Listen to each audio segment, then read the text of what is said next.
இந்த எலெக்ஷனில் மணப்பாறை தொகுதியில் கண்டிப்பாக ஒரு நல்ல கேண்டிடேட் போட்டாங்க அப்படின்னா,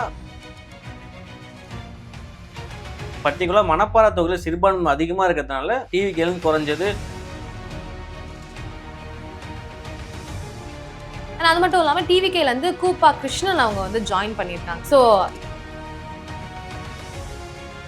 முன்னாள் முதலமைச்சர் ஜெயலலிதா அவர்களே வந்து 2011 கண்டெஸ்ட் பண்ணி வின் பண்ண தொகுதி ஸ்ரீரங்கம் தொகுதி. அதுக்கப்புறம் அந்த எலெக்ஷன் 2016 இருக்கட்டும், 2021 வந்து திரு கே நேரு அவரோட கோட்டை தான் அது. ஏடிஎம்கே 2011 வின் பண்ணாங்க. பட் ஆனால் இப்போ வந்து இருக்கிற காலம் வந்து அதுக்கு வேற மாதிரி இருக்கு. 2026 டிவிகேயோட தாக்கம் வந்து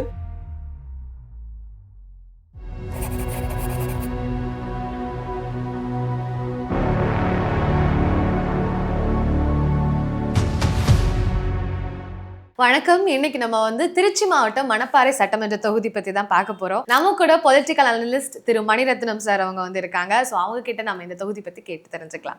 வணக்கம். திருச்சி மாவட்டம் மணப்பாறை சட்டமன்ற தொகுதி வந்து தமிழ்நாடுடைய 138வது சட்டமன்ற தொகுதி. ஸோ இங்க வந்து கேண்டிடேட்ஸா யார் யாருக்கு வாய்ப்பு அதிகம்? இந்த தொகுதியை பொறுத்தவரைக்கும் பார்த்தீங்கன்னா டிஎம்கேலேருந்து பார்த்தீங்கன்னா அமிர்தவல்லி, ஸோ அவங்களுக்கு வாய்ப்பு அதிகமாக இருக்குது அப்படின்னு சொல்கிறாங்க. பன்னப்பப்பட்டி கோவிந்தராஜன், ஸோ அவருக்கு டிஎம்கே சைட்லேருந்து வாய்ப்பு அதிகமாக இருக்குன்றாங்க. ஸோ இங்கே 2 பேரில் யாராவது ஒரு ஆளுக்கு டிஎம்கே கொடுத்தா 2 பேர்ல ஒரு ஆளுக்கு வாய்ப்பு அதிகமா இருக்குன்றாங்க. ஆனா இப்ப கரண்ட் எம்எல்ஏவா இருக்கக்கூடியது வந்து மனிதநேய மக்கள் கட்சி அப்துல் சமாத். ஸோ அவங்களுக்கு தான் வந்து முஸ்லீம்ல இருந்தா ஒதுக்கி இருக்காங்க தொகுதி. இந்த தொகுதியில் சிறுபான்மையர் அதிகமா இருக்கிறதால அந்த தொகுதியில வந்து கூட்டணிக்கு தான் ஒதுக்கி இருக்காங்க டிஎம்கே. ஆனா 26 வந்து டிஎம்கேல இருந்து கண்டெஸ்ட் பண்ணாங்கன்னா இவங்க 2 பேர் அமிர்தவல்லி இல்லைன்னா கோவிந்தராஜன், இவங்க 2 பேர் ஒரு வாய்ப்பு இருக்குன்றாங்க.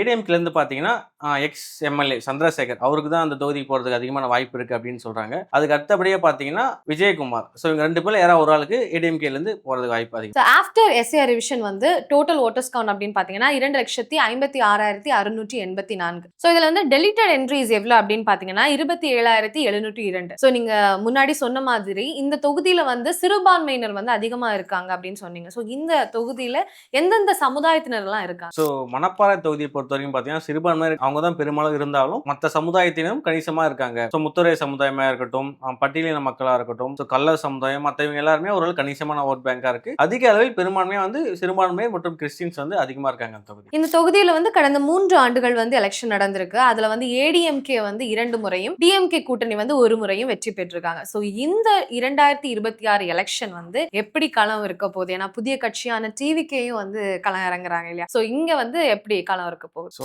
இந்த தொகுதியை பொறுத்த வரைக்கும் டிவிகேன்னு ஓட் பேங்க் வந்து கணிசமான ஓட் பேங்க் இருக்கு. நம்ம ஆல்ரெடி நிறைய இன்டர்வியூல பேசியிருப்போம். டிவிகே பொறுத்த வரைக்கும் பார்த்தீங்கன்னா சிறுபான்மை ஓட்டு வந்து கணிசமாவே 26 எலெக்ஷன்ஸ் நிறைய ஓட் பேங்க் வந்து அவங்க எல்லா தொகுதியிலும் ஓவராலாக ஒரு 10 to 15% ஓட் பேங்க் வச்சிருக்காங்க. பர்டிகுலர் மணப்பாறை தொகுதியில் சிறுபான்மை அதிகமாக இருக்கிறதுனால டிவிகேலும் குறைஞ்சது ஒரு 10 to 15 25% ஓட் பேங்க் போறதுக்கு நிறைய சான்சஸ் இருக்கு. அவங்களுக்குமே இந்த எலெக்ஷன்ல வந்து ரேசஸ்ல இருக்காங்க. ஸ்டில் அவங்களுமே வந்து இந்த எலெக்ஷன்ல மணப்பாறை தொகுதியில கண்டிப்பா ஒரு நல்ல கேண்டிடேட் போட்டாங்க அப்படின்னா, ப்ராப்பர் கிரவுண்ட் ஒர்க் பண்ணாங்கன்னா கண்டிப்பா அவங்களும் ரேஸ்ல இருப்பாங்க. அதுல எந்த ஒரு மாற்றமும் கிடையாது. ஆனா இப்போ வரைக்கும் 2 முறை ஏடிஎம்கே வின் பண்ணாலும் ஒன்ல வந்து டிஎம்கே அலை மனிதநேய மக்கள் கட்சி அவங்களுக்கு வந்து போனதுனால டிஎம்கே வின் பண்ணியிருக்காங்க. மீண்டும் 26லயுமே அதே கூட்டணி கேட்கறதா நிறைய வாய்ப்பு இருக்கு அப்படின்னு சொல்றாங்க. டிஎம்கே கொடுத்தாலும் டிஎம்கே வின் பண்றதுக்கு நிறைய சான்சஸ் இருக்கு.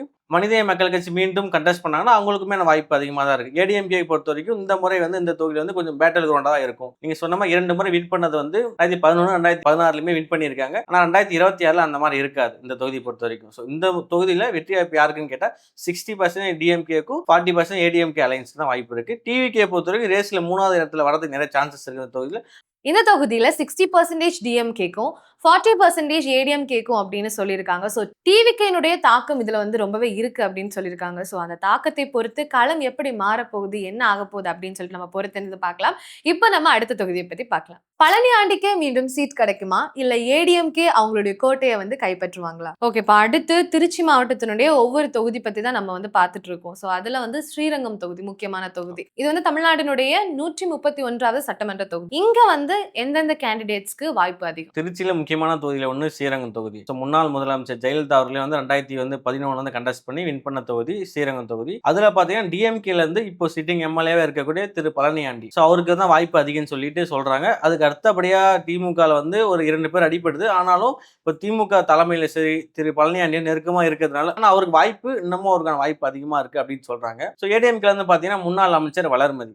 ஏன் முன்னாள் அமைச்சர் வளர்மதிக்கு அதிகமான வாய்ப்பு இருக்கு அப்படின்னு பாத்தீங்கன்னா, இப்போ இதுக்கு முன்னாடி 2021 பாத்தீங்கன்னா கூப்பா கிருஷ்ணன் தான் ஏடிஎம்கேல இருந்து கண்டெஸ்ட் பண்ணாரு. ஸோ இப்போ வந்து அவர் ஏடிஎம்கேல இருந்து டிவிகேக்கு போனதுனால அந்த இடத்துல வந்து ஏடிஎம்கேல வந்து வளர்மதிக்கு அதிகமான வாய்ப்பு இருக்கு. டிவிகேல இருந்து இப்ப சொன்ன மாதிரி கூப்பா கிருஷ்ணன் அவருக்கு வாய்ப்பு அதிகமா இருக்கு. ஸோ இவங்க தான் வந்து இப்போதைக்கு இருக்க ரேஸ்ல இருக்க கேண்டிடேட். இப்போ வந்து ஆஃப்டர் எஸ்ஆர் ரிவிஷன் நம்ம பார்த்தோம்னா ஃபைனல் ஓட்டர்ஸ் கவுண்ட் எவ்வளவு அப்படின்னா 2,71,539 அண்ட் டெலிட்டட் என்ட்ரிஸ் எவ்வளவு அப்படின்னு பாத்தீங்கன்னா 40,490. ஸோ இந்த தொகுதியில வந்து எந்த சமுதாயத்தினர் வந்து அதிகமா இருக்காங்க? ஸோ ஸ்ரீரங்கம் தொகுதியை பொறுத்த வரைக்கும் பாத்தீங்கன்னா ஸோ முத்தரையர்கள், பிராமணர்கள், யாதவர்கள் பெரும்பான்மையா இருக்காங்க. இதற்கு அடுத்தபடியா பாத்தீங்கன்னா வெள்ளாளர், நாடார், சிறுபான்மையர்கள், கிறிஸ்தவர்கள் இது கணிசமாக இந்த பகுதியில் இருக்காங்க. மொத்தமா வந்து 17 முறை ஸ்ரீரங்கம் தொகுதியில வந்து எலெக்ஷன்ஸ் நடந்திருக்கு. அதுல வந்து 9 முறை ஏடிஎம்கேயும், டிஎம்கே வந்து 2 முறை, காங்கிரஸ் வந்து 4 முறை, மற்ற கட்சிகள் வந்து 2 முறை வந்து வின் பண்ணிருக்காங்க. சோ இத பார்க்கும்போதே தெரியுது ஏடிஎம்கே அங்க வந்து ஒரு பயங்கர ஸ்ட்ராங்கான கட்சியா வந்து இருக்காங்க. சோ இந்த 2026 எலெக்ஷன்ல எந்த கட்சியினர் வந்து வின் பண்றதுக்கான அதிக வாய்ப்பு இருக்கு. அது மட்டும் இல்லாம டிவிகேல இருந்து கூப்பா கிருஷ்ணன் அவங்க வந்து ஜாயின் பண்ணிருக்காங்க. சோ இதனால அந்த களத்துல ஏதாவது மாற்றம் நடக்குமா? இந்த தொகுதியை பொறுத்தவரைக்கும் பாத்தீங்கன்னா திருச்சியில வந்து ஏடிஎம்கே கோட்டையாவே எல்லாருக்கும் அறியப்படுது. இப்போ இல்ல கடந்த 20 வருஷமாவே ஏடிஎம்கேவோட கோட்டையா தான் அந்த தொகுதி இருக்கு. ஸோ 2021 மட்டும் தான் டிஎம்கே வின் பண்ணியிருக்காங்க. 20 வருஷமாவே வந்து ஏடிஎம்கே தான் இந்த தொகுதியில வந்து ஸ்ட்ராங்காவே இருக்காங்க. கூப்பா கிருஷ்ணன் வந்து ஏடிஎம்கேல இருந்து டிவிகேக்கு போனதுனால வந்து ஏதாவது ஓட்டு வந்து பிரிவான்னு கேட்டா பெரிய அளவில் வந்து பாதிப்பு ஏற்படாது. ஏன்னா கூப்பா கிருஷ்ணன் பொறுத்த வரைக்கும் ஏடிஎம்கே சிம்பிளுக்கு தான் ஓட்டே தவிர தனிப்பட்ட நபருக்கோ அவருக்கான ஓட்டு வந்து பெருசா அந்த தொகுதியில வந்து பாதிப்பு ஏற்படுத்தாது. அவர் ஃபாலோவர்ஸ் வந்து மேக்ஸிமம் ஒரு 50-100 பேர் மட்டும் தான் அவர் ஃபாலோவர்ஸா இருப்பாங்க. மற்றபடி ஏடிஎம்கே சிம்பிள் அதுக்காக மட்டும் தான் லாஸ்ட் டைம் வந்து அவருக்கும் சரி அதுக்கு முன்னாடி கடந்த முறையும் சரி இல்லை சிம்பிளுக்கான ஓட்டு தான் அதிகமாக இருக்கே தவிர டிவிக்கான தாக்கம் இந்த தொகுதியிலிருந்து பெருசாக பாதிப்பு இருக்காது. So as of now ADMK ஸ்ட்ராங்காக இருந்தாலும் இந்த முறை டிஎம்கே தான் அப்பரன்ல இருக்காங்க. ஸோ அவங்களுக்கு தான் பெருமளவு 60% சான்ஸ் இருக்கு. ஏடிஎம்கேக்கு 40% சான்ஸ் இருக்கு இந்த தொகுதி பொறுத்தவரை. ஸோ இந்த தொகுதியில வந்து டிஎம்கேக்கு வந்து 60% சான்ஸும் ஏடிஎம்கேக்கு 40% சான்ஸும் இருக்கு அப்படின்னு சொல்லியிருக்காங்க. என்னதான் டிவிகேல கூப்பா கிருஷ்ணன் வந்து இந்த எலெக்ஷன்ல கான்டெஸ்ட் பண்ணாலும் அவ்வளோ தாக்கம் இருக்காது அப்படின்னு வந்து சொல்றாங்க.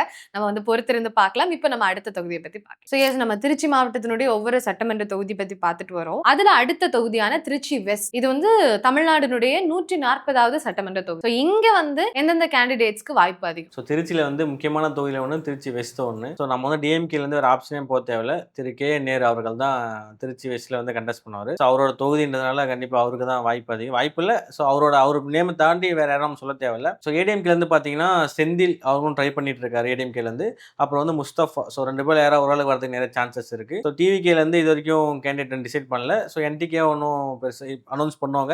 என்டிகேலும் இது கேண்டிடேட் யாரும் ஃபேஸ் வேல்யூவில் கேண்டிடேட் யாரும் இல்லை. ஸோ இவங்க தான் இப்போதைக்கு கேண்டிடேட். ஃபைனல் ஓட்டர்ஸ் கவுண்ட் எவ்வளோ அப்படின்னு பார்த்தீங்கன்னா 2,20,789. டெலிட்டட் என்ட்ரிஸ் எவ்வளோ அப்படின்னா 56,229. இந்த தொகுதியில எந்தெந்த சமுதாயத்தினர் வந்து அதிகமா இருக்காங்க? ஸோ இந்த தொகுதி பொறுத்தவரைக்கும் பார்த்தீங்கன்னா பிள்ளைமார் மற்றும் ரெட்டியார்கள் மற்றும் பட்டியலின மக்கள் மற்றும் சிறுபான்மையர்கள் பெரும்பாலும் இந்த தொகுதியில் காணப்படுறாங்க. இந்த சட்டமன்ற தொகுதியில வந்து 3 முறை எலெக்ஷன்ஸ் பிளஸ் ஒரு பை எலெக்ஷன்ஸ் வந்து நடந்திருக்கு. 2 முறை வந்து ஏடிஎம்கே, 2 முறை டிஎம்கே வந்து இங்க வின் பண்ணியிருக்காங்க. இந்த முறை யாருக்காச்சும் ஈஸி டு வின் அந்த வாய்ப்பு இருக்கா? களம் எப்படி இருக்க போகுது? டிவிகேல இருந்து யாராச்சும் கான்டெஸ்ட் பண்றதுனால டிவிகேனுடைய தாக்கம் இந்த தொகுதியில இருக்குமா? ஸோ திருச்சி வெஸ்ட் தொகுதியை பொறுத்தவரைக்கும் டிவிக்கோட தாக்கம் பெரும்பாலும் இருக்காது. ஏன் அப்படின்னா நீங்கள் சொன்ன மாதிரி 2 முறை டிஎம்கே வின் பண்ணியிருக்காங்க, 2 முறை ஏடிஎம்கே வின் பண்ணியிருக்காங்க. ஸோ அது எப்படின்னா 2011 வந்து ஏடிஎம்கே வின் பண்ணாங்க. அகைன் பை எலெக்ஷன் நடந்துச்சு அந்த தொகுதியில். அதனால ஆட்சியில் இருக்கிறப்ப மேக்ஸிமம் ஆளுங்கட்சி தான் வின் பண்ணுவாங்க. அதனால 2011 பை எலெக்ஷன் வந்து ஏடிஎம்கே வின் பண்ணியிருக்காங்க. அதுக்கப்புறம் அந்த எலெக்ஷன் 2016 இருக்கட்டும் 2021 வந்து திரு கே நேரு அவரோட கோட்டை தான் அது. வெறும் வந்து ஒர்க் மட்டும் தாண்டி கட்சியினர் மத்தியிலும் சரி பொதுமக்களிடையும் சரி ஒரு எளிமையாக பழகக்கூடிய திருச்சியோட அடையாளமா வந்து இத்தனை வருஷமா வந்து டிஎம்கே இருக்காங்க. அது வந்து 89ல இருந்து கண்டெஸ்ட் பண்ணல இருந்து அவருக்கான ஒரு கட்டமைச்சு தான் இருக்காரு. அதனால திருச்சியில வந்து திருச்சி வெஸ்ட்டை பொறுத்த வரைக்கும் பெரிய மாற்றம் வந்து வரப்போறதே இல்லை. ஏடிஎம்கே 2011 வின் பண்ணாங்க. பட் ஆனா இப்போ வந்து இருக்க காலம் வந்து அதுக்கு வேற மாதிரி இருக்கு. 2026 டிவிக்கோட தாக்கம் வந்து இந்த தொகுதியில பெரும்பாலும் இருக்காது. அதனால வந்து திருச்சி வெஸ்ட்டை பொறுத்த வரைக்கும் 80% வந்து KN வாய்ப்பு அதிகமா இருக்கு. 20% தான் வந்து ஏடிஎம்கேக்கு வாய்ப்பு இருக்கு. இந்த தொகுதியில டிஎம்கேல இருந்து KN நேரு அவர்கள் வெற்றி பெறதான் ரொம்ப சான்சஸ் இருக்கு அப்படின்னு வந்து சொல்லியிருக்காங்க. டிஎம்கேக்கு 80% அண்ட் ஏடிஎம்கே மற்ற கட்சிகளுக்கெல்லாம் ஜஸ்ட் 20% தான் சான்ஸ் இருக்கு அப்படின்னு சொல்லியிருக்காங்க. ஸோ அடுத்தடுத்த வீடியோக்கள்ல நம்ம வந்து திருச்சி மாவட்டத்தினுடைய அடுத்த சட்டமன்ற தொகுதியை பத்தி பார்க்கலாம்.